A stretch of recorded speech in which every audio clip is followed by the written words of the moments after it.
Part 8. Anyways, let's continue about Twitter. Twitter has been used for a variety of purposes in many industries and scenarios. For example, it has been used to organize protests, sometimes referred to as Twitter revolutions, which include the protests over the 2009 Moldovan election, the 2009 student protests in Austria, the 2009 Israel conflict, the 2009 Iranian Green Revolution, the 2009 Toronto G20 protests, the 2010 Bolivarian Revolution, the 2010 Stuttgart 21 protests in Germany, the 2011 Egyptian Revolution, 2011 England riots, the 2011 United States Occupy movement, the 2011 anti-austerity movement in Spain, the 2011 Against Tismanoy movements in Greece, the 2011 demonstration in Rome, the 2011 Wisconsin labor protests, the 2012 Israel conflict, the 2013 protests in Brazil, and the 2013 Gezi Park protests in Turkey. A result of the Iranian election, protests saw the government of Iran block Twitter and censorship. The service is also used as a form of civil disobedience. In 2010, users expressed outrage over the Twitter joke trial by copying a controversial joke about bombing an airport and attaching the hashtag #IamSpartacus. A reference to the film Spartacus, 1960, and a sign of solidarity and support to a man controversially prosecuted after posting a tweet joking about bombing an airport if they cancel his flight. #IamSpartacus became the #1 trending topic on Twitter worldwide. Another case of civil disobedience happened in the 2011 British privacy injunction debate, where several celebrities who had taken out anonymized injunctions were identified by thousands of users in protest with traditional journalism being censored. During the Arab Spring in early 2011, the number of hashtags mentioning the Euphrates in Tunisia and Egypt decreased. A study by the Dubai School of Government found that only 0.26% of the Egyptian population, 0.1% of the Tunisian population, and 0.04% of the Syrian population are active on Twitter.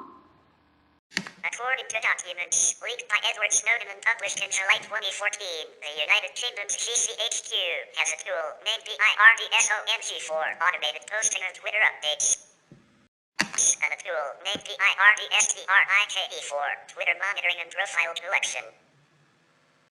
During the 2019 Hong Kong anti-extradition bill protests, Twitter suspended a core group of 1,000 fake accounts and an associated network of 200,000 accounts for operating a disinformation campaign that was linked to the Chinese government. In their announcement, Twitter released 2 datasets detailing the core group's account activity. Chen Chuan, the spokesperson of the Chinese Ministry of Foreign Affairs, did not comment on the suspensions but suggested that the activity could be attributed to overseas Chinese citizens. Twitter is banned completely in Iran, China, and North Korea, and has been intermittently blocked in numerous countries including Egypt, Iraq, Turkey, Venezuela, and Turkmenistan on different bases. In 2016, Twitter cooperated with the Israeli government to remove certain content originating outside Israel from tweets seen in Israel. In the 11th Biannual Transparency Report, published on September 19, 2017, Twitter said that Turkey was the first among countries where about 90% of removal requests came from, followed by Russia, France, and Germany. Twitter stated that between July 1 and December 31, 2018, we received legal demands related to 27,283 accounts from 47 different countries, including Bulgaria, Kyrgyzstan, Macedonia, and Slovenia for the first time.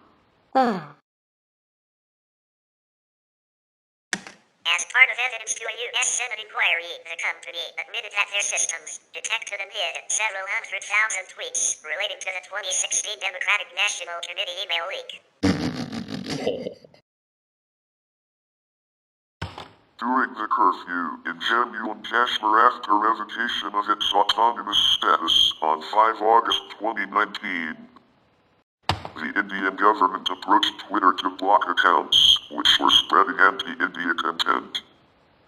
After claims in the media that the hashtags #WikiLeaks and #Acute to Wall Street were being censored because they did not show up on the site's list of trending topics, Twitter responded by stating that it does not censor hashtags unless they contain obscenities. The announcement of Twitter's Trust and Safety Council was met with objection from parts of its user base. Critics accused the member organizations of being heavily skewed towards the restriction of hate speech, and a Reason article expressed concern that there is not a single uncompromising anti-censorship figure or group on the list.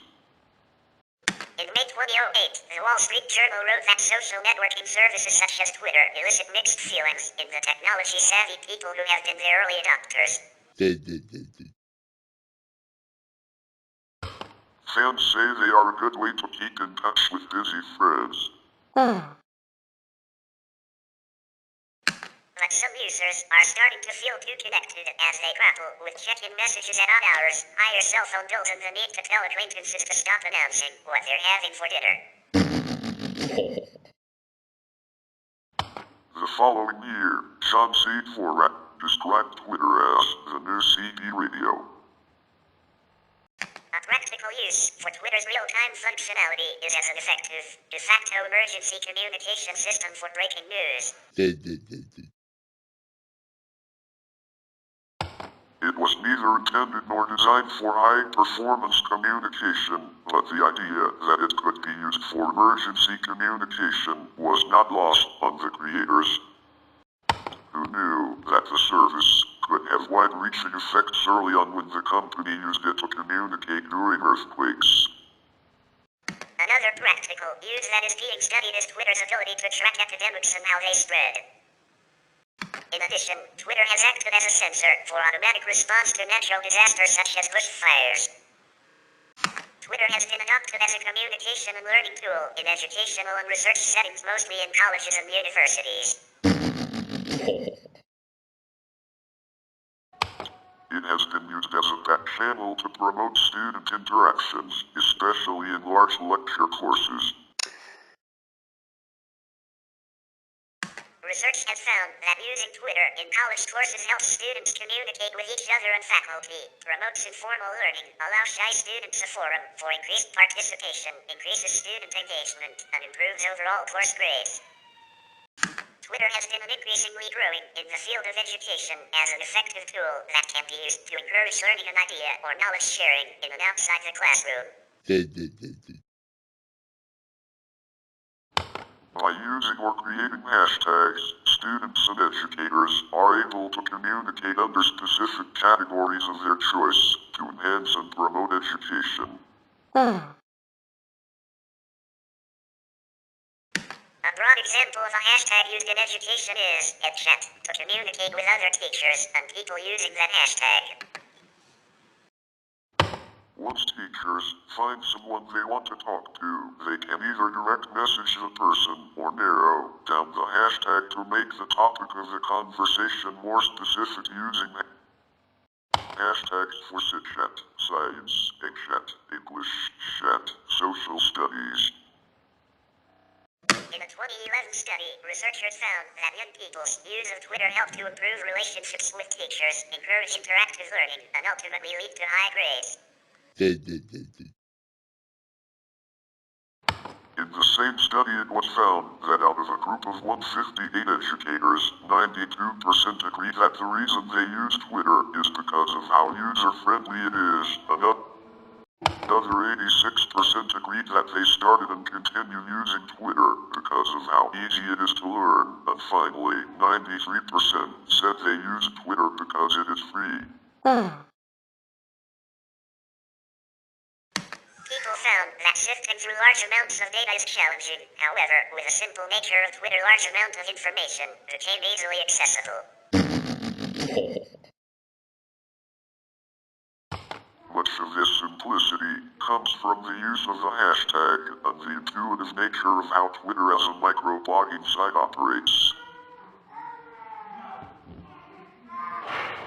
These features help to promote education outside the classroom in a global setting where students and educators are easily able to create, connect, and share knowledge.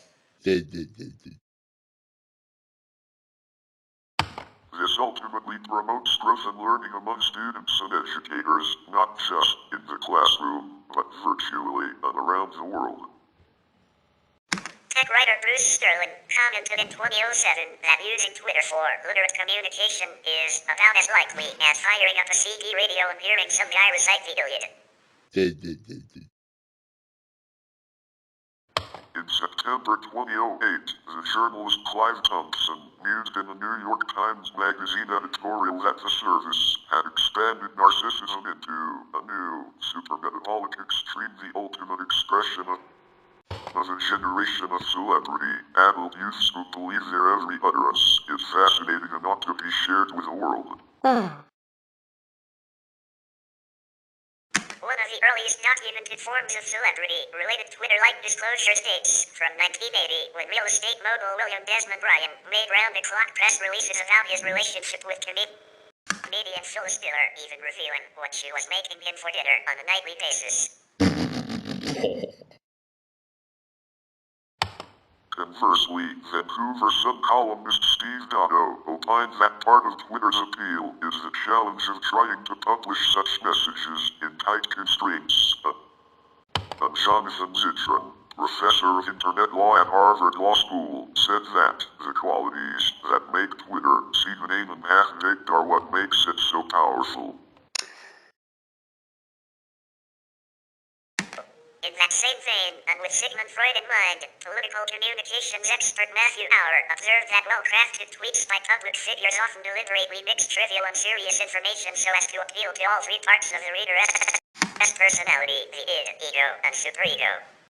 The novelist Rick Moody wrote a short story for electric literature called Some Contemporary Characters, composed entirely of tweets. In 2009, Nielsen Online reported that Twitter had a user retention rate of 40%. Many people stop using the service after a month, therefore the site may potentially reach only about 10% of all internet users. In 2009, Twitter won the Breakout of the Year Webby Award. During a February 2009 discussion on National Public Radio's Weekend Edition, the journalist Daniel Score stated that Twitter accounts of events lacked rigorous fact-checking and other editorial improvements. In response, Andy Carvin gave Score 2 examples of breaking news stories that played out on Twitter and said users wanted first-hand accounts and sometimes debunked stories. On November 29, 2009, Twitter was named the Word of the Year by the Global Language Monitor, declaring it a new form of social interaction. Time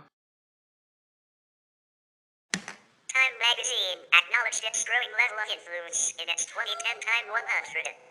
To determine the influence of people, it used a formula based on famous social networking sites, Twitter and Facebook.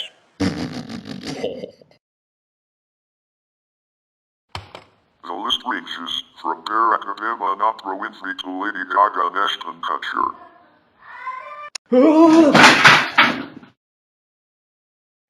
U.S. government, seeing social media's role in the 2010 Arab Spring revolts, covertly developed the Cuban alternative to Twitter, called Zunzudio, as part of a long-term strategy to stir unrest.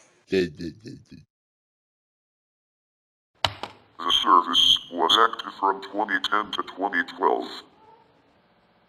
During the 2012 Summer Olympics opening ceremony, in which he appeared at the London Olympic Stadium in person, Sir Tim Berners-Lee, the founder of the World Wide Web, tweeted, "This is for everyone." which was instantly spelled out in LCD lights attached to the chairs of the 80,000 people in the audience. We will continue about Twitter in part 9, either final part or not. We don't know. We will find out. Anyways, stay tuned now.